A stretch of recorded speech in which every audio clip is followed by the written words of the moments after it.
Hello மக்களே, இன்னைக்கு நாள் 334. இன்னைக்கு மைண்ட் செட் அப்படிங்கிற புக்கில் இருந்து ஒரு சின்ன டாபிக் பற்றி பார்க்கலாம்.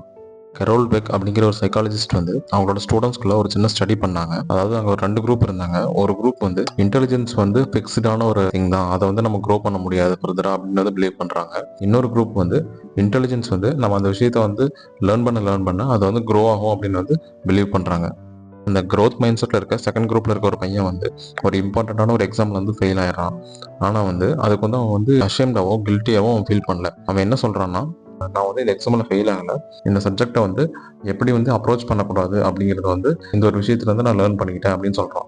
அப்புறம் திரும்ப போய் அந்த சப்ஜெக்டில் வந்து என்னென்னலாம் மிஸ்டேக்ஸ் பண்ணாலும் வந்து அனலைஸ் பண்ணுறான். அதை வந்து கொஞ்சம் கொஞ்சமாக திருத்திக்கிறான். ஒவ்வொரு டைமில் வந்து அவன் வந்து அந்த சப்ஜெக்டை நல்லா பெர்ஃபார்ம் பண்ண ஆரம்பிக்கிறான். ஆனால் ஃபர்ஸ்ட் குரூப்ல இருந்த இந்த ஃபிக்ஸ்டு மைண்ட் செட்டில் இருந்த ஸ்டூடெண்ட்ஸ்லாம் வந்து இந்த மாதிரி சேலஞ்சஸ்லாம் அவங்க வந்து அவாய்ட் பண்ணுறாங்க. ஒவ்வொரு விஷயத்திலும் மிஸ்டேக் பண்ணிடுவோமோ அப்படின்னு சொல்லி பயந்து பயந்து அதை வந்து அப்ரோச் பண்ணுறாங்க. ஏன்னா மிஸ்டேக் பண்ணுறது வந்து ஒரு ப்ரூஃப் ஆஃப் வீக்னஸ் அப்படிங்கிற மாதிரி தப்பாக புரிஞ்சுக்கிறாங்க. ஓவர் த டைமில் ட்வெக் வந்து அவங்க ஸ்டூடெண்ட்ஸ் மத்தியில் இந்த பவர்ஃபுல்லான விஷயத்தை வந்து ஸ்டடி பண்ணுறாங்க. இந்த ஃபிக்ஸ்டு மைண்ட் செட்டில் இருக்க ஸ்மார்ட் பீப்புள் வந்து ஓவர் த டைமில் வந்து க்ரோ ஆகலை.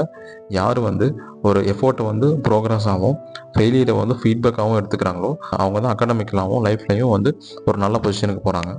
இதில் லெசன் என்னென்னா, சக்ஸஸ் வந்து நம்மளோட கான்ஃபிடென்ஸ்னால மட்டும் வராது. நம்மளோட டே டு டே எஃபோர்ட்ஸை பிலீவ் பண்ணி நம்ம பண்ணுற மிஸ்டேக்ஸை கிரேஸ்ஃபுல்லாக அக்செப்ட் பண்ணி அதிலிருந்து க்ரோ ஆகும்போது தான் ரியல் சக்ஸஸ் வரும்னு சொல்கிறாங்க. திரும்ப அடுத்த வீடியோவில் பார்ப்போம். கன்சிஸ்டண்டாக இருங்க.